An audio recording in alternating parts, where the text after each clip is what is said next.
I want to get out of the space and go all in because, listen, the space is great. I think it's a great way for people to learn a lot about business and get their foot in the door. I just don't see it being a long-term play. Super competitive, which I'm not scared about competition, but people are competing over false promises. What's up, guys? Welcome back to the YouTube channel. I'm here with the one and only. I used to call him Mr. 19-year-old, but now he's like, how old are you now? I'm 22 now. 22. Jared Curry. I've known this man for literally 3 years, bro. It's been longer than that. Yeah. 2020, I think. 2020. 2020, yeah. You joined Agency Lab, and you were just a kid, literally just a kid, sneaking behind school, going to the bathroom and taking sales calls, right? And it was. I feel like you were one of the people that started the revolution for young people to do this, because like 5 years ago it was not cool for young people to do this. Oh, not at all. It was like weird. Like if you were completely changed, and now I see like most of the agency owners I see now are like younger people, younger kids. So I feel like you became one of the faces for that. You and like I know Iman Ghazi is obviously blowing up. So I want to start first off with like an elevator pitch about like your life. Like if you had to, you're going down an elevator, what would you tell the world who Jared Curry is in 2 minutes? Well, for starters, it's been a fucking journey, you know? I think when I started off, I had a speech impediment. I wasn't able to articulate my sentences, and I shouldn't be on this podcast today, you know? But I grew up in a household where entrepreneurship was valued. My dad always taught me, you don't want a job. You don't want to work for anyone else. And if you don't work, you don't eat.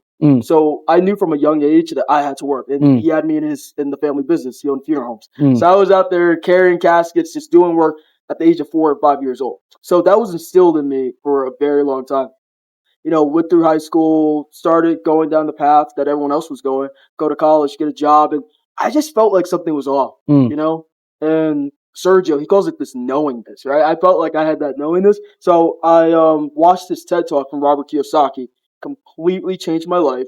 And I read Rich Dad Poor Dad. And from there, that's when the entire SMA journey began.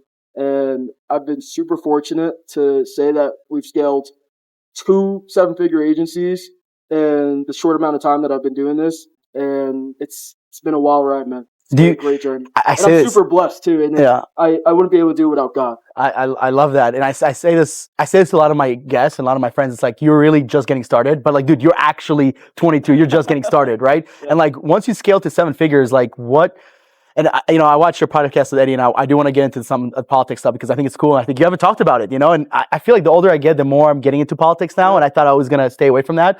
We'll get to that later on. So, with the 7-figure companies, you're for people that are watching, like when you say you have the knowingness, like what do you think makes you different? Because there's so many other people that have the knowingness, but they have not been able to actually execute. I think it comes down to this. People don't get what they want in life, they get what they need, right? So I've always been the type of person to back myself in the corner. There's a lot of people, they say they want to start an SMA, they want to get into entrepreneurship, but they're not willing to, and I'm not saying this, everyone should do this, but they're not willing to quit that 9-to-5 safety net. They're not willing to say, I'm not going to college. I said I wasn't going to do that stuff because I knew if I didn't go, I had no other option to succeed. It wasn't like a choice. I had to do it. Like when I joined any coaching program, I'm like, I'm going to hit it. I'm going to hit the 10K mark. I'm going to hit the 100K mark. It's going to happen. I already knew it because I wasn't going to let anything get in the way. So that's super impressive. I think people say they want one thing, but they actually do another thing. How you talk about stuttering? Like, what did you do to get over the stutter? So it wasn't actually stuttering. It was just a speech impediment where I actually don't even know silence. Did you like practice something? What did you do? Therapist. It wasn't until I went to this school, and this is where environment comes into play because environment is super important. I went to the school, changed my environment, got out of public school, went to private school, changed my environment, and for some reason that helped me. My parents hired a lot of speech therapists, and nothing really seemed to work until I went to that private school. So then you launched the agency. What was the point that you were like, I got this. Like, this is what I want to do. Because there's other businesses. You could have done e-com. You could have gone for drop shipping. What was it about the agency? And at what point did it click that I can do this? That's so interesting. You know, I don't think it was like a moment that I was like, yeah, this is it. It just fell in my lap. I saw a webinar from Billy Wilson, watched it, and said, this is what I'm doing. Yeah. I didn't think about any other business model because I didn't know there was another business model. I didn't know there was another option. Think about it. This was 5 years ago. The online game was I feel like it's just starting. You know? So SMA was the only thing I knew for a very long time. So, you know, you scaled the 2 companies, which is like it's hard to do that as a 25-year-old, 30-year-old, 40-year-old. You do that at 19, 20 years old is like crazy. How did you get over the fact, and this is a really good for a lot of your audience, and I'm sure I have some younger people watching. How did you get over the fact that you're young? Why should I trust you? You're 19. How do you get over the ageism, objection? And this is the problem with freaking society right now. Everyone wants to be a victim. Everyone wants to complain. Everyone wants to talk about why society isn't going to believe in them, why society isn't going to let them do something. People have to decide, and for the person listening, they have to decide that they're going to be a victor over a victim. And for me, what did that mean? The only way to do that is stop coming from a place of scarcity and come from a place of an abundance. And an abundance mindset is going to say, you know what? Because I'm young, because I'm black, because I'm all these things, that's why I'm going to stand up. That's why I'm going to be able to do these things, because no one else is going to be able to compete with me. Because I'm young, I understand digital marketing more than an older person is going to do. So that allowed me to have a massive selling point, and I just used it to my advantage. Yeah. That's it. What was the biggest challenges scaling that 7-figure agency compared to the second figure agency? Because I'm assuming the second one was probably easier once you've learned. What were the challenges like that? What you didn't know, or was it the agents, the niche itself? What were the challenges? So they're very similar, but on the first one, ambition over mission, right? I was just super ambitious. I wanted to hit 100K. I didn't care what I was going to do or have to do in order to do it, because it wasn't for the monetary change. It was for the identity change. And I just worked relentlessly to hit 7 figures. I didn't care how much I had to invest. I mean, our margins were complete dog doo-doo, because we were just investing in everything, coaches, mentors, services, whatever we could do just to figure it out and crack the code. And the challenge with that agency is I didn't actually care about e-com whatsoever. If you want to do e-com, you have to be like Eddie, right? Eddie has a passion for it, or they've got a studio. They've got exactly.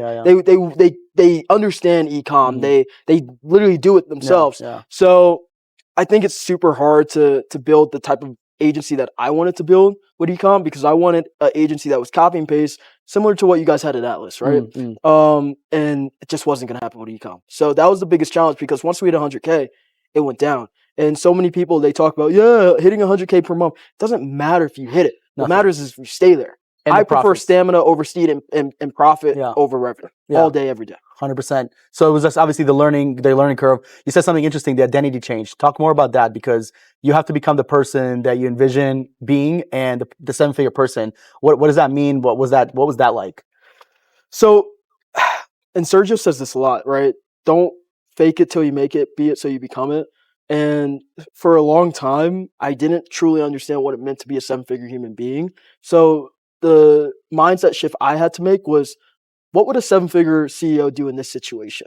And that allowed me to make a lot of decisions, like not going out with my friends, like grinding on a Saturday, on a Sunday when everyone else is, relaxing, going to the gym, eating right, taking sales calls back to back to back, 10, 11, 12 hours straight, because that's what I did. Literally 2-3 months straight. I was just banging out sales calls. And that kind of just helped me figure out who I needed to become in order to keep doing this. Because I knew that wasn't going to be the first business, but I knew all those skill sets are going to transpire into all the other businesses that I'm going to run and eventually become. Exactly. Yeah. Interesting. Have you read Buy Back Your Time? I have not, but I've watched a few videos on it. I'm reading right now. It's a great book. Shout out to Dan Martell. And you were like one of the first people that I've noticed that embody Buy Back Your Time like crazy, because it's really, the concept is hiring people that can do the job for you.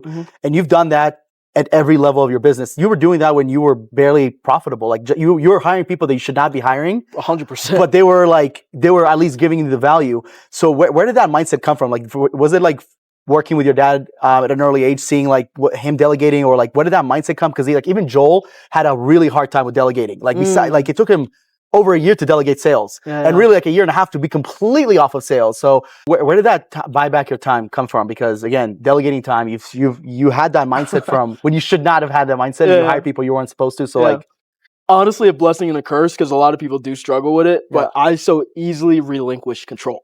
And it's honestly been a detriment in some aspects, but I think overall it's benefited me. I think for starters, it's because I'm lazy, at the end of the day.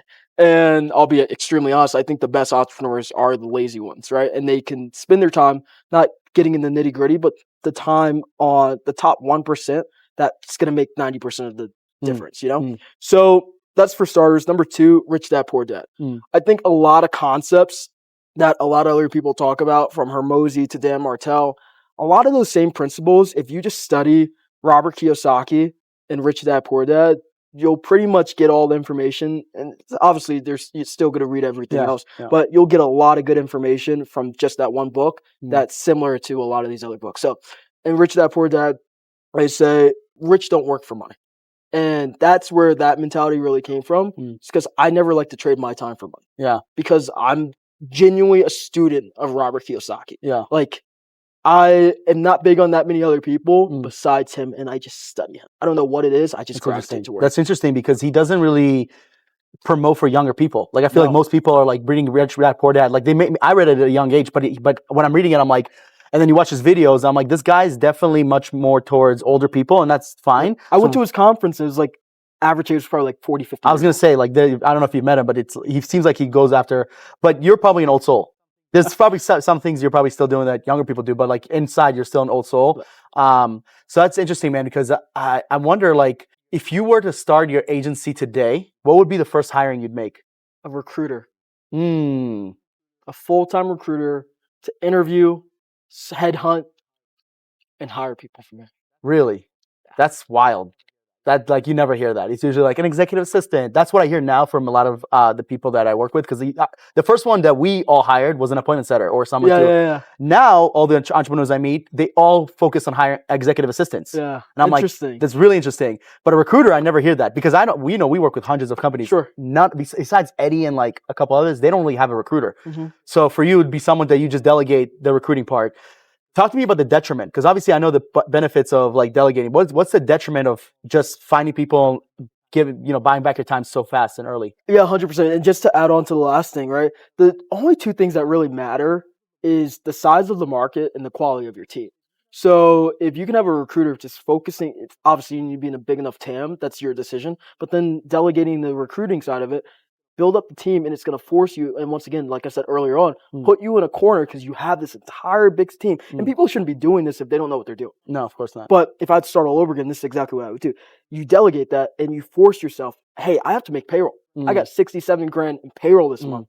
We better make some freaking money. Yeah. And there's not a lot of things that money can't fix. So I guess the detriment side of it, there's a difference between, Jana taught me this.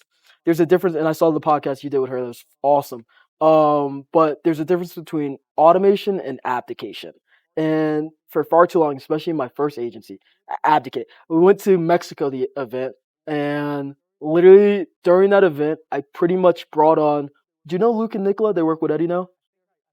I think I do. They're his partners for his UK branch. So they basically ran the scope agency for me. They knew the media buying, the clients, like they were my go-to people. And I pretty much told them, guys, I'm done. I can't do it anymore. I was very overwhelmed. That's also another detriment of getting into the business so early on. Were you burnt out, basically, or? I think I was burnt out. It was so much pressure, and it just boiled over. And I didn't know how to handle it back then, and it's something I'm still trying to learn how to do. But that's the detriment of starting at a young age for sure. The pressure. Yeah, 100%. Because you're just so young, and it's your brain is still developing, and I mean, I don't even know the long-term impacts of it, to be honest with you. I think there are some negative long-term impacts that I'm going to probably have to overcome. I also remember like training your sales team at one point and meeting some of your operations people and whatnot. And I'm like, dude, Jared's hiring really high-level people. Like, he's got to be like, you've got to be on your P's and Q's every single day. And not that you're not, but it's like you're putting pressure on yourself beyond having a good offer and good fulfillment and good sales process and systems. You're now hiring really good people that if you are not at that level, they're going to expose you. Oh, 100%. Quick. And they're going to leave. And then they're not going to leave with like a warning. They're going to leave because they're like, yo, this guy's not doing what he's supposed to. So I think I see the benefits of both. And, I just recently hired an operational manager after 2 years, 3 years. And it's like, my God, I wish I did this earlier. And one thing that Esteban and I talked about is that we hire like high level people. But one thing that we're going to start doing much more is hiring leaders. Because we're at the level where we can do that now. Where before, Dan Martell talks about it is that, and I definitely see that with myself, is a lot of entrepreneurs indirectly love chaos. They love chaos. They love when shit breaks and then just like being the one that fixes it and being the one. But if you are able to delegate it and delegate, chaos is going to happen. But if you're able to delegate it, hire people that can actually put things together and have you focus on networking, relationships, running events, doing the things that can actually take the business like a huge step forward, it's a game changer. So, going back to your point, hiring the recruiter is very, very interesting. So as we sit today, are you got the one business, the 7-figure, what's the state of Estate AI? You guys still part of that? Are you guys exiting? I know there was some talks there. I don't know if you guys can talk about that at all. Like where are you guys at with that? Yeah, so I can't talk too much about it, but what I can say is Matt and I are no longer pretty much in the business. Estate AI has been great to me. I still love the company. The company's still running and operating, which is super cool to see because I haven't been involved in the Slack channel in months. Wow. Basically, Matt and I, we serve on the board of directors, though. That's sick. That's sick. And but we pretty much have exited most of our equity in the company, and we just realized that SMMA is a 3 out of 10 opportunity that requires 10 out of 10 effort. And Time, energy. We wanted to find bigger and better opportunities that were bigger plays that are higher leverage. Yeah. Which I'm excited to talk to you about because I have a feeling where you guys are headed next. At least you. I'm not sure too much about Matt, but at what point did you guys feel like the exit is coming? And let me expand on that. I've noticed a lot of agency owners, they sell too late. Yep. They sell 1 year late. They sell 6 months late. I just had who did I talk to? I just had a sales call with someone recently and they just exited. And I was like, that's a good number. Don't get me wrong. It was high 6 figures, but if they exited a year ago, it would have been multi 7 figures. Yep. 100%. Did you guys feel like that with you? Like, you don't have to get to the numbers, but you guys feel like, because the exiting part, man, it's hard. I'll go through the whole process and I'll be extremely honest with people as much as I possibly can. I guess to circle back really quick, something that I learned with the last company because of the automation versus abdication. I don't think I ever finished that. My bad on that. But we had Luke and Nicola. They ran the company. I just kind of like said, "Hey, run the company," and I disappeared. And I learned so much from that because that company collapsed, not because of them, because of me, because I didn't set them up for success. And with Estate, we did our very best as much as we possibly could. We had managers in place for every department to make sure that every department was running, operating, and we could leave it in good hands. Now, I think we could have left it in better hands, to be quite honest with people. It can always be better. We can always improve. Just like our founding fathers say, a more perfect union. We could have made it a little bit better. But overall, we decided, and I don't know if you remember, we came to Colombia about 2 years ago, and we were talking about exiting. And you said, exit when things are going well. And I still remember that to this day. And that was a big reason as to why we did it, because of what you said. Exit when things are going well, before they go to shit, basically. And we did that. We decided to put it on the market about a year ago, a little more than a year ago. And we had a horrible M&A process, unfortunately. So the people that don't know what M&A is. Mergers and acquisitions. So we had our broker. They were pretty much managing the deal. And basically, we just got under contract with the wrong buyer. Someone who we realized didn't actually have the money to buy the agency. How did you even get in touch with them in the first place? So we had our business broker. We used a company. I can't disclose the company, but we used a company, and they basically were in charge of. It's like a real estate agent, but instead of selling a house, it's selling a business. Did you vet this person or this company before going to them? They're one of the biggest brokerages in the country for marketing agencies. Got it. If anyone, so they're trusted. Very trusted. And honestly, I know they do a good job for a lot of people, but we just didn't have the best experience. Which sucks because I've heard that happen with. I mean, we hear that happen with clients that come work with us or even you guys, where it's like we've done such a good job for so many other people, but then a couple of people don't have the best experience. So then you go through that process and like for a year. Which, by the way, how long on average should an agency go? Like, if you put it on the market, like, what do you see an agency? How long does it take to sell? We were under contract in a month. We had so many interested buyers in Estate because we built the company to sell. Most people don't know how to build an agency to sell whatsoever. We were super fortunate in that regard. People wanted to buy our company. But we put it under contract. Typically, an agency should do diligence, getting finances or basically debt to buy the business, the legal due diligence, culture, all of that stuff should be done within 90 to 120 days. It took us a year. That's crazy. And we actually didn't sell to that buyer. So you sold to someone else? Correct. At probably a lower evaluation? Significantly lower. That's crazy. Just because, and we didn't have to. Yeah. But Matt and I did not want to be in it any longer. Was it just, and this is my thing, because I think you and I believe so much in entrepreneurship in the business world just because of what what has happened and transpired to us and other people around us. But we always hear like if you are like burnt out or you feel like you don't want to do it anymore, it means that you never really were passionate or had love for it. And obviously you love the team and all that stuff. Is that what it is? Like, what was it about you guys not wanting to be a part of it? Because you guys weren't making money. Yeah. I think a big part, it was just such a big operation. I genuinely don't believe most agencies should scale past $150,000 per month. I don't think the model can sustain that, at least with the current way that services and coaches preach Teach it. it. Yeah. They can't, it's not, I don't believe it's sustainable. Yeah, I like Unless that. you're building like Billy Wilson. I think he's got one of the best agencies in the space. No one talks about him. Yeah. But all MRR, no PIFs, 7 figures, high margins, very lean team. Shout out to Josh too. Josh is a big part of that too. Yeah. 100%. So I just think that it's really challenging though, to keep an agency sustained at like 250, 300K per month. It's doable, but it's definitely a challenge. The problem is that it's being taught like it's possible, which it's not impossible because I know like off the top of my head 10 people, but I have a friend, I don't know if you know him, his name is he's also a client, Steven Johnson. Yep. Digital Ox. Yep. And dude, he runs like $500,000 a month agency. And it's the way he's built it, it's just so it's similar but very different than the original model. Like he didn't really follow anyone. He kind of learned from more of like the corporate structure, and his cold callers or his inbound people are Americans. He has like 20 Americans he pays $20-$30 an hour to, where people come to us for $5 an hour. Wow. So it's just like little things like that. So then and I don't think most people want to build that. No, at all. And that's the challenge. And that's why it's also like mission over ambition, like I mentioned before. Right. We said 300K because it was just a random number. It was ambition.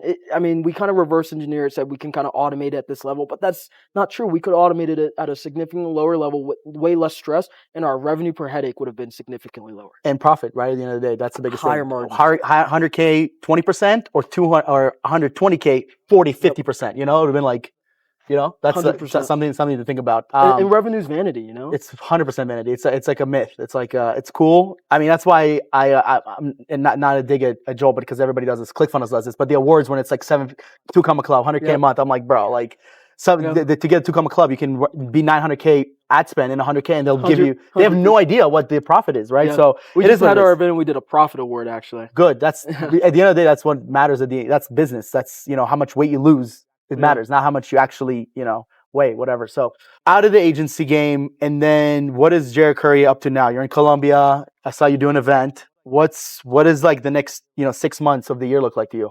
I'll be honest, I'm still trying to figure it out.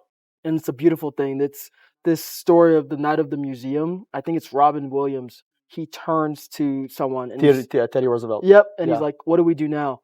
And Robin Williams says, I don't know, but that's a beautiful thing. I don't know what I'm going to do next. I've been so focused for the last 5 years. Agency, 100K. And now I can kind of step back, look at all the lessons, all the skills I've learned, reflect. I mean, a lot of failures, a lot of lessons, but think about bigger opportunities. For me, private equity. I've always been the real estate private equity guy, but I've always enjoyed that and learning about it. And that's the route I intend on going in 100%, so I can eventually get into politics. Which I want to get to, like I mentioned in the beginning. When you say private equity, do you want to like own pieces of a company, do similar what acquisition.com is doing, or more get into the real estate game? So I'm doing similar to what Hermosi's doing, which I'm actually taking part of some agencies. Yeah. Brandon and I, we're launching our coaching program. Nice. We're pretty much helping people get from 0 to 10K. Nice. And we'll think about ascension. We're not sure yet. We just want to do it a little different than how people are teaching it, how to build a real sustainable agency. Not because we did it, but because I learned what not to do. Yeah. So that's going to be the short-term play right now, but it goes into a longer-term play because all the agencies, like Ben Hong, he's a kid I coach, and I've helped him invest in real estate. We're going to probably be buying businesses together this year. So some of my top students, I want to eventually leverage them, help leverage all the money that they've made. They're going to need a tax write-off. They're going to deploy that capital into real estate deals that I'm doing, businesses that I'm buying, and I'm leveraging their money, OPM, and leveraging my skill set. That's going to kind of go into the longer play of private equity and buying small local businesses, boring businesses, as Cody Sanchez calls them. Eddie Malouf, our buddy, has the chicken business. Yeah. and he broke down the numbers to us, and I was just, me, him, and Esteban went to we had lunch, and I was just like, this is so genius. Yep. This is so genius. And this whole model, would just, it's a win-win model for sure. And that chicken is fire. It's so good. It's better than Chick-fil-A. Oh yeah. And I'm a big 100%. Chick-fil-A guy. With real estate, how many properties do you currently have under your name, under contract? I think I'm at 5 units total right now. For long-term rentals?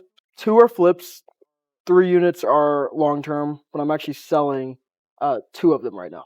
So, I mean, real estate is really I feel like that's the game everybody wants to get into. I used to think that because everyone's like 90% of millionaires make their money through real estate. Right. But 100% of billionaires make their money through private equity. So I've learned that private equity is actually my play, and that's my asset class, businesses. I understand businesses. Yeah. My real estate properties, the only reason I own them now is because of the tax benefits. That's it. They're not necessarily cash cows. But do they cash flow enough to... They pay, they break even or Nice. some profit a little bit, Nice. but most of the time... That's not why you're... No, in the beginning, I thought it was going to be a nice passive income thing. Then I realized this is really, especially with interest rates right now, it's really just a tax mitigation strategy. That's it. Which still is a win because taxes 100%. are, a big part of our day-to-day in a sense. But yeah, that's interesting. So in like 10, 15 years, they appreciate, maybe I'll be happy with it. Who knows? So with private equity, the short term is to get into more of the agency game. You're probably going to invest into agencies like Benz and small agencies and help them scale, take a little piece of the pie. Do you feel like, because you mentioned agencies and boring businesses, those are like completely two different. Yeah. Do you want to do like a mix? Do you want to also do you have an idea? I absolutely hate the online space. Huh. I want to get out of it. I'll be extremely honest. I love it. I mean, dude, it took you years to get into content. So as a young person, like I feel like if there was a way for you to make money, not online, the same money that you've made online, you would probably be there right now. Yeah. So. Yeah. I want to get out of the space and go all in because, listen, the space is great. I think it's a great way for people to learn a lot about business and get their foot in the door. I just don't see it being a long-term play. It's super competitive, which I'm not scared about competition, but people are competing over false promises. Guarantees. Exactly. Yeah. It's not the type of business I want to get into. I want to get into a business that's a necessity, not something that I have to sell people on wanting. Yeah. So and beg and chase them.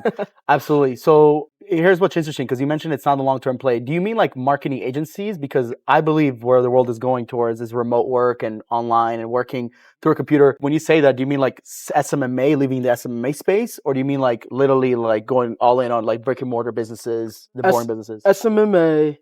And I think coaching is becoming like SMMA. Yeah. So SMA and coaching, I want to get out of. Because I feel like e-com is just like, if you actually have an e-com store that's growing, then that'd be silly. I think obviously what we do with recruiting and whatnot, and 100%. Also a lot of corporate companies are going remote and working from home. But I also believe, dude, that's why it's funny. I'm sure you've noticed I don't really work with agencies as much as now. Interesting. And besides people like you guys and referrals, but we only advertise to investors. I go to investor events. I get invited to agency events all the time. And I'm like, I don't want to go. 2 reasons. One, I also believe that SMA. I feel like SMA was dying, and then Iman Ghazi rebirthed it. That's what it feels like. He came in, this young guy started like really figure things out. Whether they were the right things and not the right things. I don't believe in some of the things he did, but it worked, and it freaking boomed to the moon. But I also saw that as a band-aid over the industry. I didn't see that as like, oh, the industry's fixed. Because now that you have all these younger people going after it, and again, I'm not against young people, I'm hiring professionals. If you're 16, 17, 18 years old and you're just starting your agency, I'm not working with you. Not a chance. There's no fucking way. There's no way I'm giving you an operations manager or a high-level salesperson. That's not. So for me, that was why for me, I was just like, I don't want to partner with them. However, I'll work with good agencies. I have a ton of, some of my best clients are high six figures, 7, and even Eddie Malouf, 8-figure agencies, right? So it's really interesting you say that because I've had this idea as well. And then I've noticed that I saw Cody Sanchez speak at High Level last year, and she talks about her investment, and some of her best ROI has been like investing into laundromats. Yeah. Laundromats. Yep. I don't know about you. I don't use laundromats. So I didn't know people use it on a regular basis. Bro, it is a cash flowing business. Yes, it is. A small brick and mortar like chicken business like what Eddie has. That's like a little bit unique. That's a little more there's a little bit more competition there, but sure. So that's interesting. If you like right now I had to choose like 3 businesses to go after, what would be the 3 businesses you would want to invest in? Yeah, I'm actually doing a talk in Cody's group on Monday. Nice. about this stuff. And the one thing that I would 100% without a doubt do is tow truck companies, towing companies, then school bus companies. That's not a privately owned. That's a privately owned company. Yeah. That's not a government owned. No, it's not. It's government contracts. Wow, I don't know that. Which government contracts are Yeah. obviously super valuable, 5, Yes. 10-year terms. Yes. If there's ever an accident on the freeway, it happens all the time. All the time. And then also just private citizens, Mm. you know, AAA, they contract out their work, Mm. you know. So tow truck companies, school bus companies, another government contract. Wow, that's not also not. I thought that was all government owned. No, well, some government, some local municipalities do it themselves, Right. but a lot of places, especially where I live in New Jersey, Yeah. most of like Dapper, it's a school bus Oh, company. you say school bus? Okay, okay, interesting. Yeah, okay, yeah. Okay. So Dapper school bus company, they have, you know, a fleet of 500 school buses. And since I was growing up, I was always so fascinated by it. I don't know what Yeah. it was. I'm like, Dapper, I just see their buses all over the Yeah. place, and they're just making so much money, just contracting out something that the government is going to always have to do, because they're 100%. never going to want to take on the fleet, take on the insurance, take over the maintenance, pensions for all the drivers. Like they're not going to want to do that, so they're going to just sub it out. So I want to challenge you on the towing company because I think it's smart short term. Let me tell you why. With where electric cars are going, I feel like the car crashes and insurance companies, towing companies are going to diminish. That's true. Slowly. I do see a lot of Teslas though being towed because they break down a lot. They do. With technology, I feel like it's going to improve. I Yeah. see the future, like 10 years from now, maybe even before, maybe after, where majority of the road in the U.S., maybe not here yet in Colombia, but in the future in the U.S., I see it as majority being electric. So I'm wondering, like, what's going to happen with insurance companies, towing companies, like. That's like a business where for the next 5 to 10 years you can make it. But the thing is, if you make money from it, then you can take that and start investing into the future. So before we get into politics, I do And have then funeral homes. Sorry, funeral homes. So that's where your dad, yep. which I had no idea. That's like, I had a client. He was in agency lab too, and he was doing funerals. I can't remember his name. I don't know if you know what I'm talking about. He might have been even before you got there. His name's Steven. And he was working with funeral homes. And I always thought to myself, I was like, that is a genius business. But part of you has to feel like, I don't want to say you're doing something wrong because you're definitely not. Mm-hmm. But it feels like, man, you're making money off of people dying, but then someone needs that business. 100%. You, as a kid, you had no idea, your parents. But like as you grow up, like what are your thoughts on like running a funeral home business? Yeah, well, I think it's interesting because there's a lot of preconceived notions like making money off people dying, but what you're really doing, you're making money on helping people grieve. And get through the process. That's what a good funeral home does. Right. Like if it's done right, you're helping people grieve because it's supposed to be a celebration of life. It's not supposed to be some somber, I mean, that's the way a lot of people do it. Yeah. But for my dad's business, we make it a celebration of life. I like that a lot. So funerals, school buses, towing companies. That's really interesting. What are your thoughts on like artificial intelligence and how you're going to be able to incorporate that to a lot of these businesses? Because like, man, we hear it all the time. Like you probably saw already the updates with ChatGPT. We actually started using it for role playing, dude. Wow. You can literally ask ChatGPT what service you're using, what you're doing, what you're selling, and to literally have them combat role play. Wow. It is insane. Now it doesn't go really that deep because at one point like, okay, let's schedule a follow-up. Sure. But the fact that you can already do 60-70% of the role play about objection handling. That's what it is. I'm like, oh my God, at what point is this going to just take over sales? Is going to take over this and that? So are you fearful of AI or do you feel like you're going to be able to utilize it to like your advantage? The greatest wealth transfer of all times is about to happen. We call it the silver tsunami in the micro PE world, right? And so many baby boomers are going to retire. Cody Sanchez, everyone's seen the stat. She talks about it all the time. What is it? 10,000 baby boomers are retiring every single day, and 2 out of 10 of them own businesses. And most of their kids don't want to actually take them over. And I'm seeing it in the space. I'm talking to these business owners. Either they don't have kids or their kids are just not interested whatsoever in taking over the business, which is fascinating. I think because of that, there's just so little competition. So I'm actually not worried whatsoever. And quite frankly, any business that I acquire, like a brick and mortar boring business, I probably won't even need to use AI for 5, 10, 15 years, unless I'm competing with other private equity guys, which that's definitely a possibility. But I don't think I'm going to have to be on the cutting edge of it as someone in the online space is going to have to be. Yeah. Because that's like all we talk about ChatGPT. Wow, You're not using ChatGPT yet. Oh, you're not using this, and you feel behind. Yep. Like I'm 100%. Like I feel behind because I feel like we're using AI, but I'm like I feel like we're not using it nearly as much as we should. And like some of my team uses it, some of my team doesn't use it. So yeah, that's interesting. So and also like I think in 3, 4, 5 years, that's when it's really, really going to get good. And that's where I'll really be able to squeeze the juice out of it. But it's still not like 100% there yet, you know? No, not even close. I mean, you can't. I mean, first off, they banned outbound calling, so you can't even do cold calling with AI. But Oh, wow. secondly, with inbound, I was at the high level event, same one Cody spoke at, and Sean went up stage and he like presented a call coming in and how it sounds. Dude, it's so robotic, and it's to me it sounds worse than like a VA from the Philippines or like from Latin America with a thick accent, because at least that's a real person. Yeah. Where it's like a robot, I'm like, I don't know. I get turned off, but you know, some people are different. Yeah. I did not know this about you until I watched that video, the podcast you did with Eddie, and I'm just like, you know what's funny? Most people say that, but I can actually see that with you. I think Eddie said the same thing. You have I don't say the politician vibe because that could be like a detrimental thing to you, but like more, I can see you. You're a good speaker, and I feel like you know how to lead. But being a politician is so different because you're getting into a world where, man, it's like a dirty world. Like we think the online space is dirty, and like, you know, it's like, okay, some gurus under prom, over prom. But man, when it's like politics and you're dealing with like, because with politics, really the people that are impacted by you are the bottom and the middle class. Mhm. The rich, I don't give a like, to me, not that I'm like the super wealthy guy, but like Joe Biden gets reelected next year, I'm fucking good, dude. Like I don't care, you know. But the pressure, in my opinion, on politicians, especially if you're going to run in like Jersey or like, you know, more old school cities, is so high because of the middle, which today is really the lower class, and the lower class. What are your first off, what are your thoughts on the current state of the US as we sit today? And like, if you were to run for politics today, like what would you do? Like, how would you operate on that? At one of the Continental Congresses, Benjamin Franklin was asked, Mr. Franklin, it's that chair that George Washington, it was General Washington at the time, is he sitting on? Is that a rising sun or a setting sun? It might have been a newspaper writer or something. And he said, I'm not sure at the beginning of the Congress. By the end of the Congress, he said, after staring at that chair, after being in the room with everyone, I know that that is a rising sun and not a setting sun. And what he was basically saying is symbolizing that America is a new country. It's in fairly, relatively speaking, it's still extremely young, right? We're not even 250 years old yet compared to the rest of the world. Right. We're still just getting started.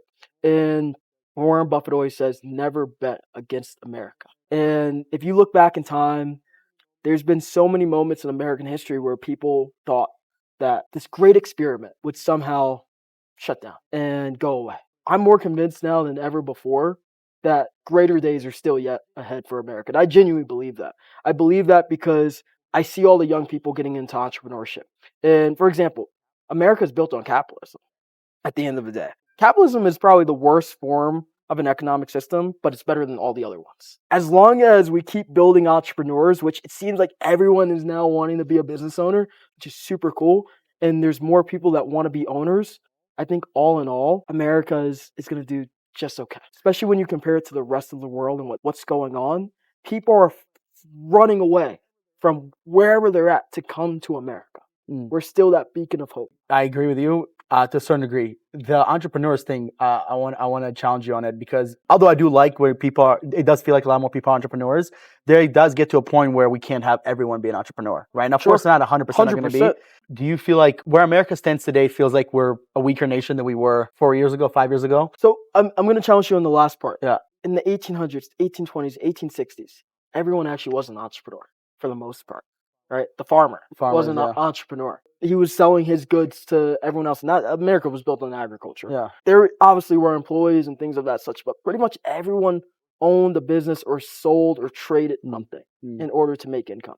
And I don't think everyone needs to be a business owner.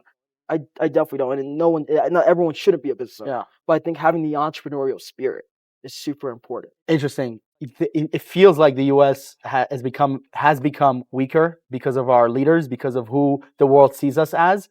And now we're at the point where, you know, we have two 80-year-old men fighting for the reins. If I had to pick someone, I think most people would figure out who I would go for. Yeah. I'm assuming the same goes for you. If you were not for elected for president, obviously that's a big, but like if you were elected as a politician, would you be governor? Is that what you'd be running for? I don't want to get into the federal level. And the reason why is because I think there's just too much bureaucracy. So to some extent, that's how the founders intended it to be. Not bureaucracy, but for it to be a system where it was difficult to get stuff done. Yeah. To some extent, because the state should actually have the power. The federal government shouldn't have that much control. From my perspective, honestly, the way the founding fathers wanted it to be. I agree. And I think if you want to make a change, you're going to change it on the local level.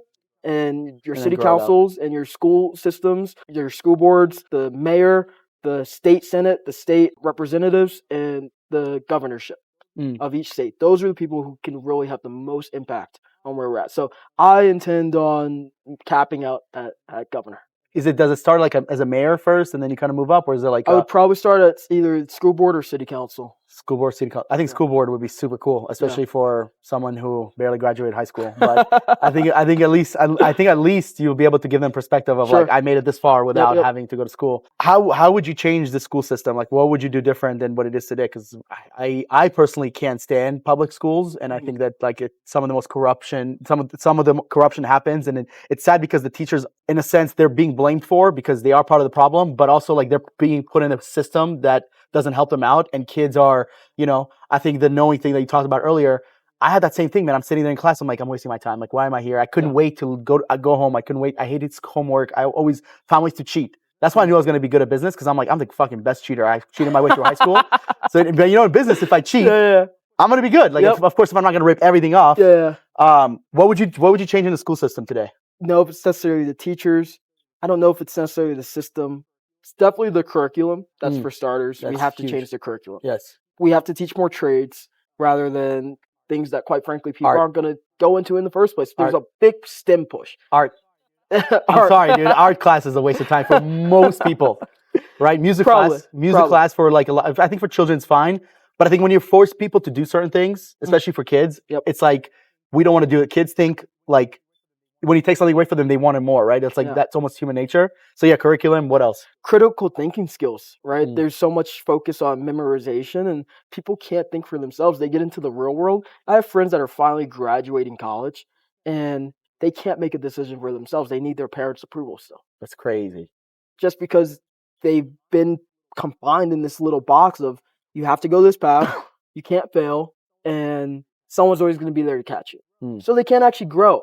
And it's like this story. It's like the eagle. If there's an eagle's nest, the mom is going to basically drop the baby eagles and force them to fly out of the nest. And if they're not flapping their wings, yes, she'll go down there and catch them, but it forces them she'll catch it right before it's about to pretty much die.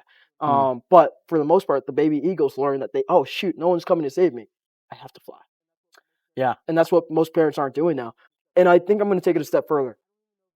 I don't even know if it's necessarily the schools. Yes, that's part of the problem. It's really the parents. And that's really where the challenge is coming from, because if you're raising the good, like you could go to a horrible school, but if you have great parents, you'll figure it out. And there's a massive, it used to just be part of just for African Americans, but now just in the entire country, there's a breakdown of the nuclear family and a massive fatherless problem. And there's just homes are breaking apart, and that's a big challenge. And I think that's a reason as to why people are the way they are now.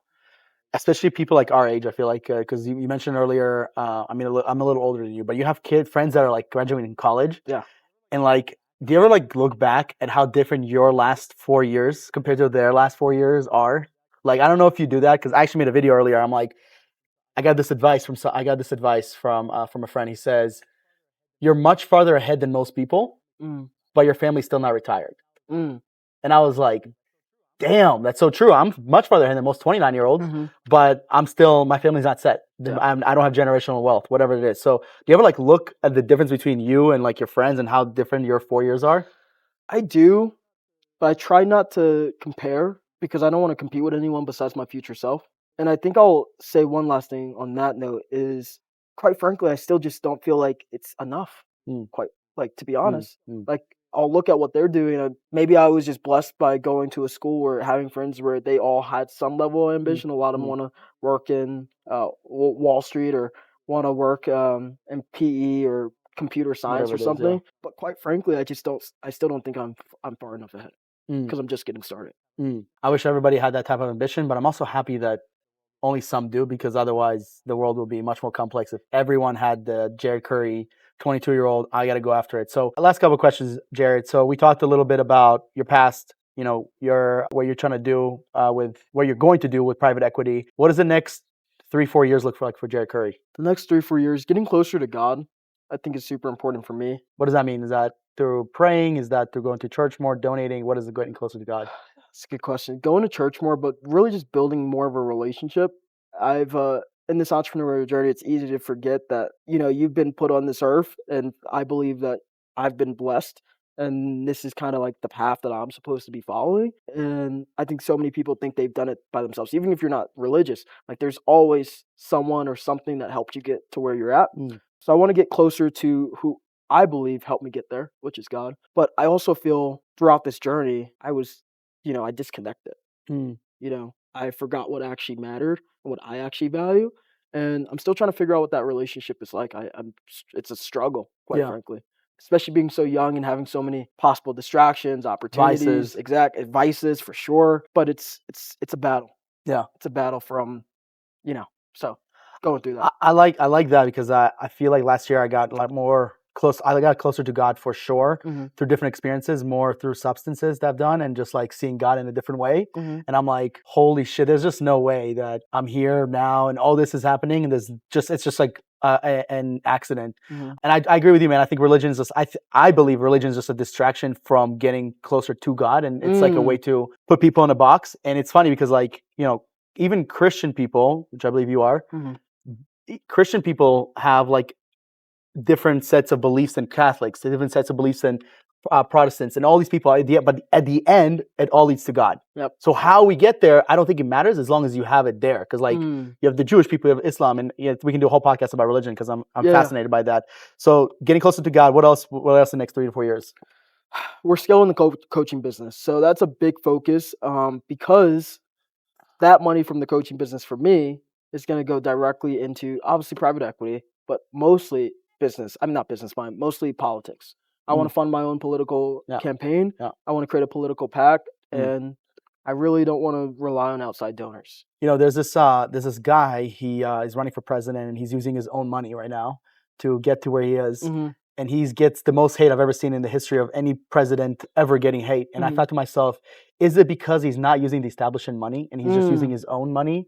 So it's something that you have to be, it's great, but it's also so controversial because most business owners don't want to be in politics, and most politicians never ran a business. This is why, I respect Trump, and if it was my vote, I would either go for him or Vivek. I'm a big Vivek guy. I think where how he thinks, the fact that he's operating as a business. As a business owner, I'm like, this guy knows how to lead. He's been successful, so on and so forth. So that's interesting. So as we sit today, why, and this, you're not yet credible, but I can't wait for you to use maybe some of this video in the future, or maybe you can learn from this, but why should someone vote for you? We're in a fight right now between American principles and non-American principles. And the only way to win that fight is by making sure that the dreamers know, because the American dream is not dead. The dreamers themselves are dead. And we have to make the dreamers realize that there's still an American dream for them, that they can still achieve what they want to achieve. And even if you're not in America, this message is for people. Because the American dream, it transcends beyond borders, in my opinion. My great-great-grandfather was a slave. My great-grandfather was a sharecropper. My grandfather had a third-grade education. My dad was the first one to go to college and build a business, and now he's pretty well off. I have lived the American dream, and I think because of that, and because I've done it, not because it was given to me, but because I worked for it, because I learned how to lead, build teams, and I took risk, I can go ahead and make sure that we can do that for everyone else in this country, everyone else in the great state of New Jersey. I think that's really what it comes down to. I'm going to promote true American principles. And I think, I can articulate that more down the line, but I'm here to promote the American dream, American principles versus un-American principles. And I'm going to do probably what most people wouldn't advise me to do, but it's because I'm going to be a long-term thinker. China, for example, they think 30, 40, 50 years out. Japan, yeah. Exactly. Yeah. Politicians, they can only think 2, 3, 4 years out for the next election. Sometimes not even that, but yeah. So if I have to sum it up, the only reason why people should vote for me is because I don't care if I get reelected. That's huge. Obviously, you've had an advantage. What would you tell someone that's like, well, Jared, he comes, first off, both his parents were in his life. He comes from a successful home. Of course, he's lucky. He got lucky. He's someone that, he's like, it's funny to me and you because it's hilarious because I have rich friends that their kids are absolute bums. Yeah. And then I have friends that are from literally the bottom barrel hoods and they're successful. And whether my friends or people I've heard about. So if someone's listening to this and they're like, well, his father was successful. He has both his parents in his life. He has a dad in his life. Whether his dad is successful or not, it doesn't matter. The fact that he has a dad, I don't know if I want to vote for this guy. He got lucky. The challenge is we have people running for office that didn't come from that same background, and they promote values that, quite frankly, in my opinion, the proper upbringing. I think because I was brought up that way, you should want me in office because I can make sure that more people get brought up that way. Because I can promote the real values that truly matter. If someone's never experienced it, they'll never be able to recreate it for others. You can't create a dream from if you've never done it, and you've never done, nobody else has done it, right? It's like you've lived the dream, and now you can actually promote it. That's awesome, man. Well, dude, first off, I appreciate you coming here. I love that you're here in Colombia. I love connecting with you. You're a bright person. You make the world a better place, like truly. Thank you. And I love that you inspire younger people because I wish that I was younger and was able to look up to you. Like it's cool to see someone like that, someone that truly cares about other people. And again, we say this all the time. You're actually just getting started. So I hope that, the people that are watching this, they can come back to this video in the future and, watch it now and be like, that's someone that not only do I want to do business with, but I'll cast my vote for. So here we are. Thanks, man. Yep. Thanks for watching the video. See you in the next one. Peace.